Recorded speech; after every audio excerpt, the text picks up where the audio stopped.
रात को जब पिता लड़खड़ाता हुआ घर आता है तब बेटा चुपचाप देख लेता है और उसकी उम्र उस रात थोड़ी और बढ़ जाती है।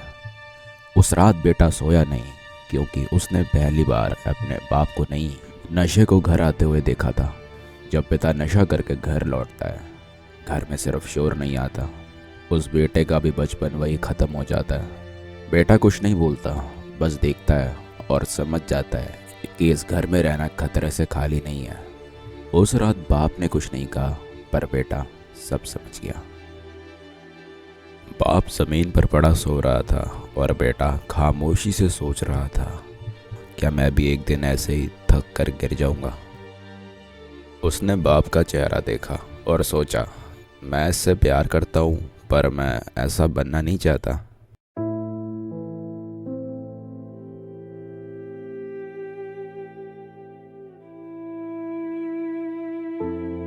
मतलब अंश जी, आप ये कहना चाहते हो कि गांजा सेहत के लिए खराब है? हाँ जी है। मैं बंदे को मोती दिखती है। हाँ भाई, जी एक बात सुनो, आप पागल हो सकते हो गंजेड़ियों भाई। को जलाया नहीं जाता, गंजेड़ियों को दफनाया जाता है। कब्र खोद के देखो, अंदर भी दम पे दम लगाया जाता है। तो मर के भी जी के भी क्या फायदा। नशे की कहानियां अक्सर बाहर से एक जैसी लगती हैं, पर अंदर जाकर हर कहानी अलग होती है।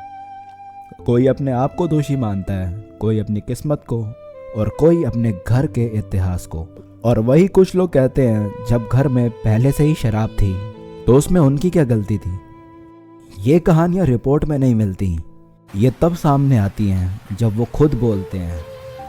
अगर मैं बात करूं मेरी अल्कोहलिज्म शुरू होने की, तो अब जब मैं ये मानता हूं कि हाँ मैं एक अल्कोहलिक हूं, शुरू के कई सालों तो माना ही नहीं था।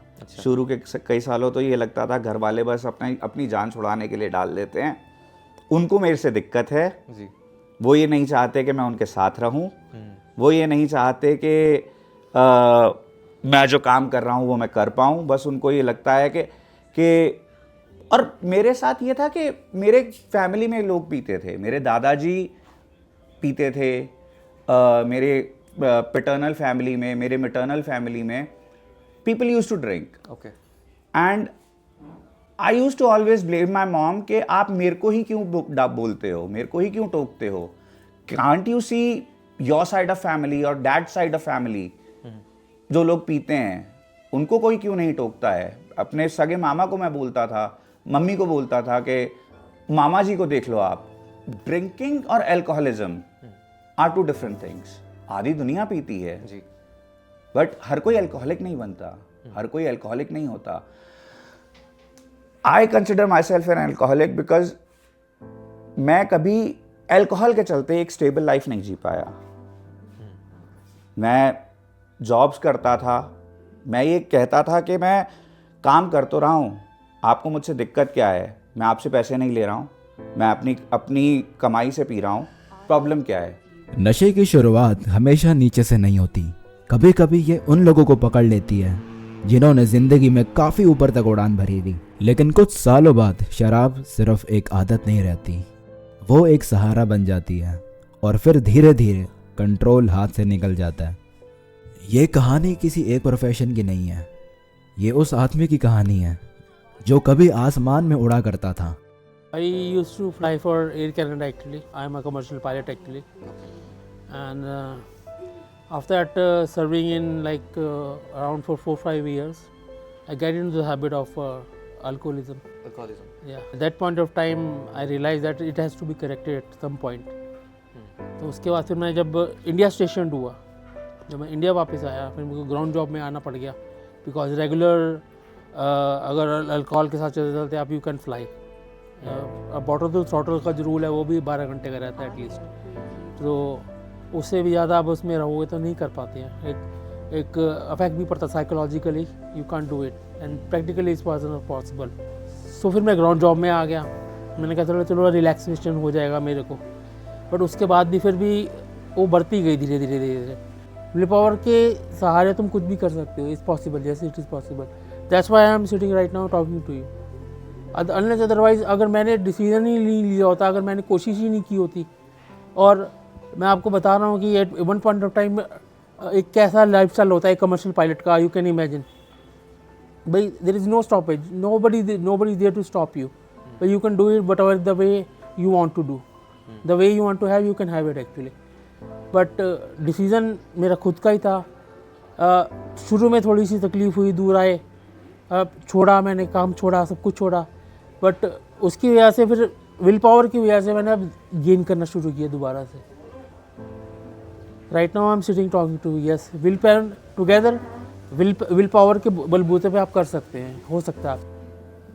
सो मेरी स्टोरी बहुत ही अजीब सी है, क्योंकि मैं एक तरीके से एडिक्ट भी रह चुका हूँ और साइकेट्रिक पेशेंट भी हूँ. मेरे को बाइपोलर डिसऑर्डर है, मेनिया लेवल 1 का प्रॉब्लम है, जो मेरे फादर को भी है. So it's genetic. So I was in US. उस टाइम पे थोड़ा एडिक्शन में था. Main addiction was marijuana. Because of that this problem got triggered. उस टाइम पे I went to multiple psychiatric wards and everything, and then came back to India due to an accident. इन्हीं सारी चीज़ों के बीच में मेरा एक कार एक्सीडेंट हुआ था. Because of that I had to come back and I was on heavy medication. Still मैंने ड्रग्स नहीं छोड़े. And then finally at one point I had to go to a rehab. So there my life changed. वहाँ पे but जिस चीज़ों से मैं गुज़रा था, it was very hard and very troublesome. लोगों को कभी कभार फंस जाते हैं ऐसी जगह जहाँ पे वो रिकवरी और ये सब चीज़ें तो बहुत दूर की बात है, बेसिक एमिनिटीज़ भी नहीं मिलती. कुछ कहानियाँ एक बार में ख़त्म नहीं होती, वो लौट कर वापस आती हैं. नशा सिर्फ आदमी को नहीं हिलाता, ये पूरी ज़िंदगी को बर्बाद करके रख देता है. काम टिकता नहीं है, घर में जगह नहीं बनती और रिश्तों के साथ खड़े रहने की ताकत धीरे धीरे ख़त्म हो जाती है. जब परिवार को सहारे की ज़रूरत होती है, तब आदमी अपने आप को ही नहीं संभाल पा रहा होता. और सबसे ज़्यादा दर्द तब होता है जब आप अपने ही लोगों के साथ खड़े ना हो पाओ. बट मेरे को कभी ये रियलाइज़ नहीं हुआ कि अल्कोहल के चलते मैं कभी एक स्टेबल लाइफ नहीं जी पाया. मैं कभी एक स्टेबल जॉब नहीं कर पाया. मैं कभी घर वालों का सपोर्ट नहीं बन पाया. कई सारी ऐसी चीज़ें थी, कई सारी ऐसी जगहें थी जहाँ मुझे खड़ा होना था या मुझे होना चाहिए था as a son of the family, but मैं नहीं था. मैं नहीं था वहाँ पे. मेरे साथ हुआ है कि मैं एक बारी आनंद विहार बस अड्डा जो है जी, मेरे को जाना घर पे था, मेरठ जाना था. बस आनंद विहार से मेरे को बस लेनी थी. मैं वहाँ पहुँचा हूँ, मुझे ठेका दिखा है, मैं पीने बैठ गया हूँ without giving a second thought कि मेरे को ट्रैवल करना है 2 घंटे अभी. मैंने वो थॉट ही नहीं आया. बस मेरे को शराब दिखी, मैं पीने बैठ गया. मेरा पता ही नहीं. मैं उठ रहा हूँ रैंडम प्लेसेस पे, मेरे को फिर हुड़क उठ रही है पीने की. मैं फिर ठेका ढूंढ रहा हूँ, मैं फिर पी रहा हूँ, मैं फिर ब्लैकआउट हो रहा हूँ, मैं फिर कहीं गिर रहा हूँ, सो रहा हूँ, उठ रहा हूँ. ये चीज़ें हो रही हैं. नहीं, मैं जाऊँगा. अभी थोड़ा सा मैं रिकवरी को अपनी और सॉलिड करना चाह रहा हूँ. वो right now I have the time, I am in the flow right now. अभी I am still in the pipeline, still in the tube. अभी रिकवरी जितनी ज़्यादा आपकी सॉलिड हो जाए एक बारी, द वे मतलब उतना ज़्यादा बेटर होता है एक बंदे के लिए. अभी मैं अपने आप को यहाँ पर रख के देखना चाह रहा हूँ कि भाई that I am ready for long run में. मैं तैयार हूँ बाहर जाके दोबारा से रहने के लिए. बिकॉज अभी अंदर जाता हूँ, बाहर आता हूँ, जो अपने काम करता हूँ सारे बाहर के अपने देखता हूँ. अंदर भी मैनेज करता हूँ, बाहर भी मैनेज करता हूँ. कोई रोक टोक नहीं है, ठीक है. वो ट्रस्ट बिल्डअप हुआ है, वो लीप ऑफ फेथ मेरे साथ लिया गया है. तो हाँ, तो इन एंड आउट मेरा रहता है. अंदर भी मैं कंट्रोल करता हूँ, बाहर भी मैं कंट्रोल करता हूँ. मेरे को परमिशंस हैं. अब मैं इसी चीज़ को मैं अपने रिकवरी को बढ़ाना चाहता हूँ basically. That's why I have taken a decision to stay here for a longer time right now. And बाकी रही कमर्शियल पायलट की, वो तो मैं कभी भी जा सकता हूँ. That job is open for me any time. मतलब ऐसे या तो मैं कहीं ना कहीं मरा मिलूंगा, कहीं ना कहीं मेरे साथ कुछ हादसा हो जाएगा, मेरे साथ कुछ ना कुछ गलत ज़रूर हो जाएगा. मैंने जैसे एक बार देखा है कि शू पॉलिश से नशा करते हैं, सर पे लगा के खड़े हो जाओ तो उससे नशा होता है। वाइटनर का नशा बहुत चलता था पहले। एक बहुत ही अजीब नशा, अजीब क्या, it's a very famous drug now, snake bite. So एक स्नेक है, उसके व्हेन दे बाइट, उसके वेनम से जो है नशा होता है। It's a very expensive thing to do, but a lot of people are trying it, और मरते भी हैं लोग इस चीज़ से भाई। कितने लोग किसी भी नाम, कोई भी स्नेक को पकड़ के करा रहे हैं। इट्स लाइक कोई ऑर्गेनाइज सेक्टर तो है नहीं ये सब, तो आपको क्या पता कि जहाँ आप पैसे दे रहे हो वो आपको सही चीज़ दे रहा है नहीं दे रहा है। तो हैं अजीब अजीब तरीके हैं नशा करने के। बट सबसे वियर्ड तो मैंने शू पॉलिश का सुना है। किस तरीके से? कि सर पे लगा लो और खड़े हो जाओ धूप में, आपको नशा हो जाएगा। फ्लूइड का भी काफ़ी ख़राब नशा होता है। वो टायर का बेसिकली जो गम लगता है उसको सलोचन कहते हैं। उसको बस आपको एक कपड़े पे डालना है और सूंघना है, उससे नशा हो जाता है। बहुत लोग उसके एडिक्ट होते हैं। कभी ध्यान से देखा है मकड़ी के जाले को? देखा है किसी ने मकड़ी के जाले को ध्यान से? कभी मकड़ी ने अपने जाले के ऊपर जाला बनाया? क्यों क्यों नहीं बनाया? उससे वो बाहर ही नहीं निकल पाती, अपने ही बनाए मकड़ जाल में फंसी रहती है, उसके बाहर जा ही नहीं पाती। वो जब भी बनाती है नीचे उतर के बनाती है, ऊपर जाती ही नहीं है वो, क्योंकि उसको निकलना ही नहीं आता अपने मकड़ जाल से। उसी तरह से learning and listening is a process, एक प्रक्रिया है। क्रिस्टल क्लियर जब चीज़ें हो जाती हैं उसके बाद फिर फैमिली भी आपको समझ जाती है कि हाँ भाई ही इज़ गुड टू गो।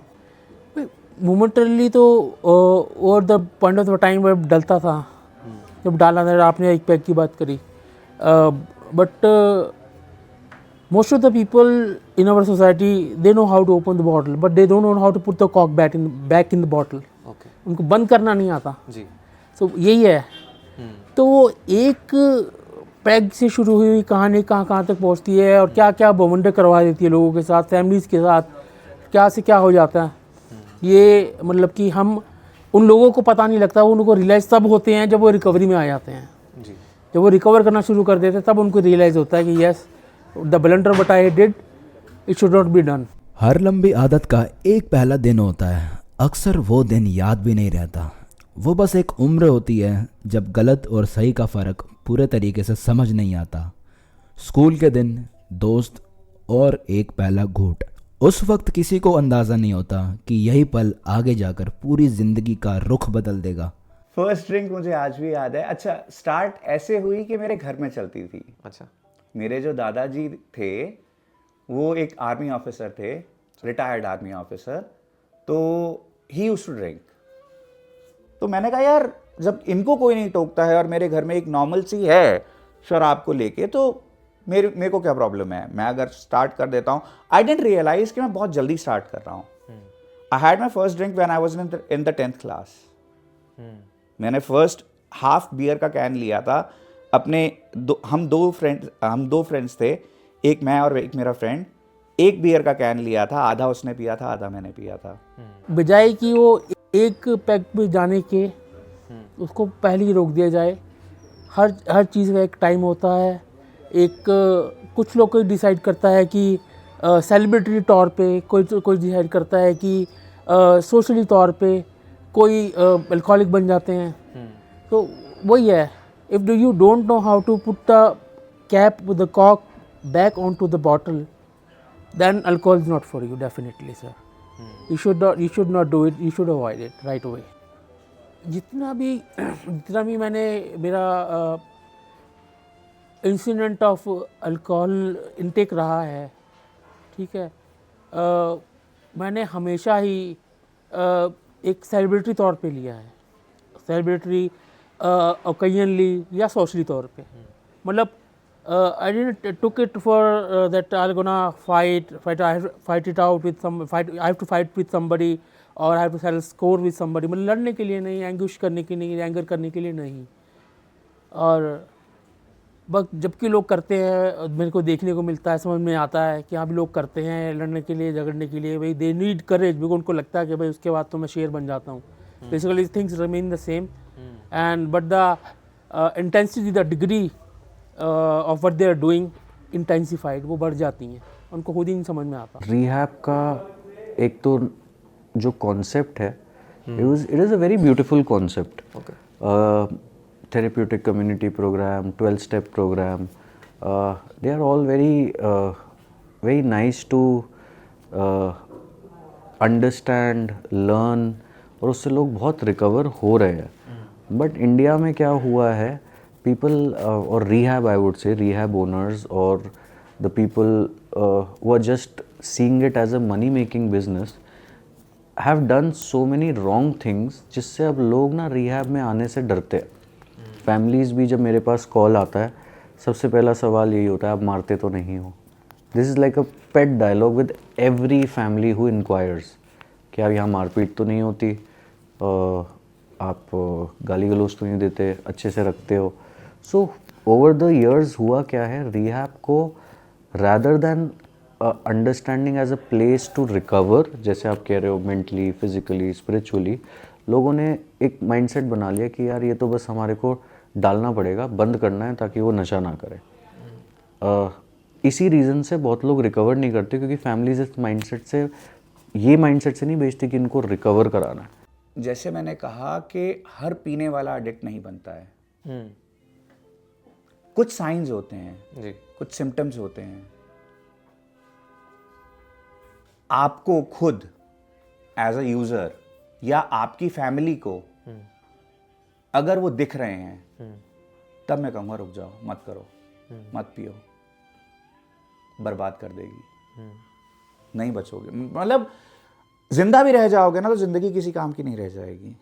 जब आदमी को पता चलता है कि वो अकेला नहीं है, उसके जैसे और भी लोग हैं, वही आदतें, वही गलतियाँ, वही नुकसान. जब कोई अपनी कहानी बताता है तो पहली बार महसूस होता है ये सिर्फ मेरी कहानी नहीं है.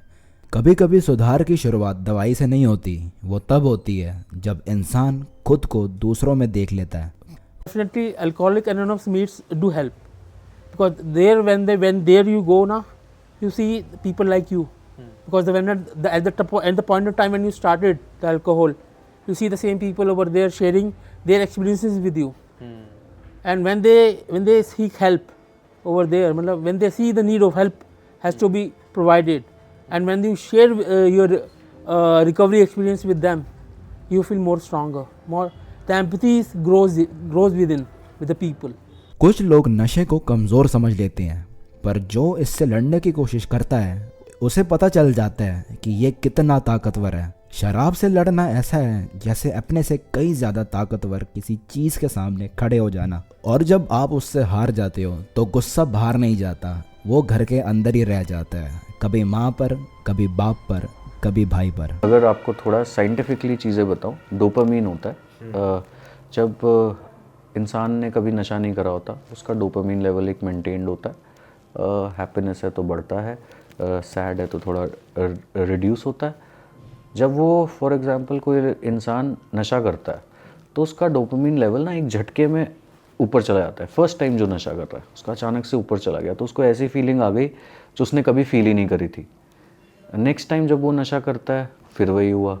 10-15 बार वो नशा कर लेता है तो वो डोपामीन लेवल उस तरीके से हाई नहीं जाता है तुरंत लेने से. तो वो एक डोपामीन लेवल आपका हाई जाना बंद हो जाता है सिर्फ उतना सब्सटेंस लेके जो आपने पहले लिया था, क्योंकि बॉडी यूज टू हो गई उस सब्सटेंस के. तो अब उसको वो सब्सटेंस ज़्यादा लेना पड़ता है उस हाई तक पहुंचने के लिए. फिर जब वो सब्सटेंस नहीं ले रहा तो उसका डोपामीन लेवल लो जा रहा है नॉर्मल से. बिना सब्सटेंस के डोपामीन लेवल अब नॉर्मल नहीं रहा, अब वो लो होने लग गया है, वो सैड फील करने लग गया है, डिप्रेस फील करने लग गया है, या कुछ भी कह लें. तो उसको फिर वो और नशा करना पड़ता है वो हाई तक पहुंचने के लिए. तो इसकी वजह से डोपामीन जो एक हाई दे रहा है उनको, वो उनका नशे के बिना वो मेंटेन ही नहीं हो पा रहा. अल्कोहलिज्म के केस में जहाँ शराब को मैं अपने आप कंट्रोल करने की कोशिश करूँगा, मेरे को ये लगेगा कि यार मैं सबसे ऊपर हूँ और मैं इस चीज़ पे काबू पा सकता हूँ. नहीं, वो एक पहलवान की तरह है. अच्छा, मैं उससे लड़ूंगा, वो हर बार पटक के मारेगा. ट्रॉमा, यस आई वुड से रीजंस होते हैं, चाइल्डहुड ट्रॉमास होते हैं, could be a reason, but मेरे केस में अगर मैं पर्सनल अपनी बात करूं जी। तो मेरा सिर्फ ये ब्लेम था। ओके। अब अगर मैं रियलाइज करता हूँ उस चीज़ को, मैंने भी बहुत बोला है अपनी मदर को कि आप मेरा एक छोटा भाई है, सगा छोटा भाई है, तो मैं उनको ये हमेशा बोला करता था कि आप जितना प्यार उसको करते हो ना, मुझे नहीं करते हो। हर चीज़ उसकी जो बोली, वो जो बोलता था वो कर देते थे, वो जो मांगता था उसको दिला दिया जाता था, मुझे हर चीज़ के लिए वेट कराया जाता था। मैं ये बोलता था उनको कि आपने मेरे को उतना प्यार नहीं दिया होता तो शायद मैं आज ऐसा नहीं होता। तो मैंने उनको सिर्फ ब्लेम किया है। एग्जैक्टली। तो ये स्पिरिचुअलिटी थी क्या? ये स्पिरिचुअलिटी? जब आप बोल रहे हैं ढक दिया, तो पता होगा ना क्या चीज़ ढकी आपने। You must be aware of it. अरे हृदय पे पर्दा तो शर्ट ने डाल रखा है, आपके स्किन ने डाल रखा है। आपके हृदय पे पर्दा दिख थोड़ी ना रहा है, ठुक ठुक ठुक ठुक ठुक ठुक करते हुए। वो तो पर्दा आपने डाल रखा है, स्किन ने डाल रखा है। ये स्पिरिचुअलिटी है क्या?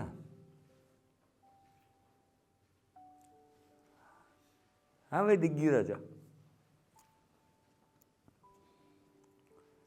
क्यों जरूरत है मुझे स्पिरिचुअलिटी को वापस गेन करने की?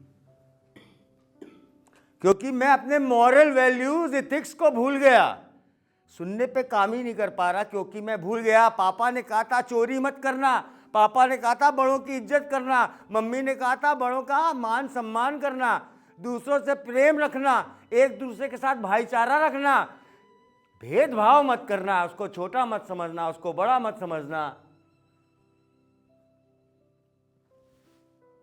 मैं सब भूल गया। और जब मुझे आज याद दिलाया जा रहा है तो मैं सुनना ही नहीं चाह रहा।